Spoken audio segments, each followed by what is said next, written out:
গতকাল রাতে বিস্ফোরণ বীরভূমের কুকুরডিহি গ্রামে, আর সেই বিস্ফোরণেই বাড়ির টিনের ছাউনি উড়ে গেল। বীরভূমের কুকুরডিহি গ্রামে গতকাল রাতের বিস্ফোরণে এই অবস্থা হয়েছে এই মাটির বাড়ির। দেখুন, মাটির বাড়িতে মজুদ ছিল বিস্ফোরক, আর সেই বোমা থেকেই এই বিস্ফোরণ বলে জানা যাচ্ছে।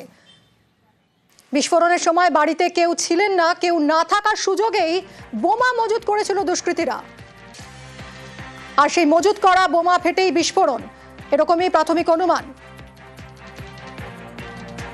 বিস্ফোরণে বাড়ির টিনের ছাউনি উড়ে গেছে। দেখুন সেই ছবি। কুকুরডিহি গ্রামে গতকাল রাতেই বিস্ফোরণ হয়।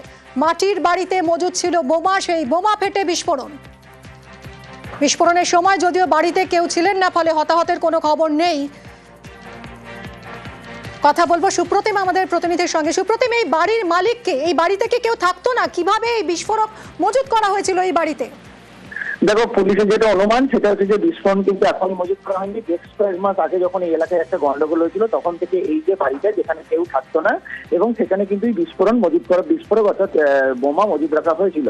এরপর এই যে হঠাৎ করে যে গরম পড়েছে, তার ফলে টিনের চাল রয়েছে, এবং সেই কারণেই কিন্তু গতকাল রাতে এই বিস্ফোরণ ঘটেছে বলে পুলিশের অনুমান। তবে বিস্ফোরণে মাটির দেওয়ালের একটা পড়ে গিয়েছে, এবং মাটির যে চাল, টিনের চাল, সেটা উড়ে গেছে। এবং শিউলি থানার পুলিশ ঘটনাস্থলে যায়। তবে যে লোকের যার জায়গায় এই বাড়ি, সেই লোক কিন্তু এখনো এখানে থাকে না। বাড়িটা এখানে একাই বাড়িটা সেভাবেই মাঠের ধারে পড়ে থাকছিল।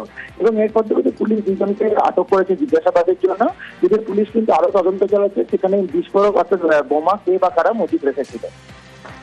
এই বাড়ির আশেপাশে কি আরো বাড়িঘর আছে? সেগুলো কি কোনোভাবে ক্ষতিগ্রস্ত হয়েছে? না, দেখো, এই বাড়ির আশেপাশে সেরকম আর কোনো বাড়িঘর নেই। যেগুলো রয়েছে সেগুলো সবই হচ্ছে খামার।